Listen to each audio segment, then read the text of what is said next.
Rahat and his family live in a small village in Rangpur. এর অর্থ কি? রাহাত তার পরিবারকে নিয়ে ছোট্ট একটা গ্রামে বসবাস করেন। স্মল অর্থ কি? ছোট। লিভ অর্থ কি? বাস করা। ওকে, তো আমরা এই লাইনটা যখন পড়বো একসাথে, রাহাত অ্যান্ড হিজ ফ্যামিলি, কি? ফ্যামিলি। আমরা কিন্তু ফ্যামিলি বলি, don't say family, Sai family, family. Okay, so Rahat and his family live in a small village in Rangpur. ঠিক আছে, রংপুর একটা কি? রংপুর কি? একটা শহরের নাম, একটা বিভাগ। তো এই রংপুর শহরের পূর্বে আমরা কি বসাই? ইন বসাই, প্রেপোজিশন ইন বসে। Okay, Rahat is 9 years old। Rahat is 9 years old। তো ওল্ড ইয়ার্স ওল্ড মানে কি বোঝাচ্ছে এখানে? তার বয়স, কি? তার বয়স। তো রাহাতের বয়স কত?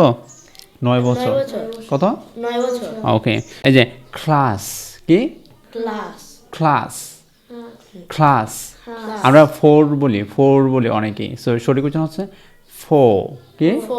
4। He is in class 4। বলো, He is class 4. He is in class 4। He is class 4. He is না, he is in class 4. 4। Okay, তারপর দেখো, they go to Kazipur government primary school. Kazipara, আবার দেখো, they go to Kazipara government primary school. তিনি বা সে কি করে? এই কাজীপুর সরকারি প্রাথমিক বিদ্যালয়ে পড়াশোনা করে। প্রাইমারি মানে কি? আর স্কুল মানে কি? বিদ্যালয়। বিদ্যালয়। কলেজ মানে কি জানো? কলেজ, আমরা কি কলেজ বলি, সঠিক হচ্ছে কলেজ মানে মহাবিদ্যালয়। আর ইউনিভার্সিটি বিশ্ববিদ্যালয়। আমরা অনেকে বলি যে আমরা ইউনিভার্সিটিতে পড়ি, বিশ্ববিদ্যালয়ে পড়ি, তো বিশ্ববিদ্যালয় ইংরেজি হচ্ছে ইউনিভার্সিটি। ওকে, তারপরে দেখি mister Rakib and mister Rakib Ahmed is Rahat's father.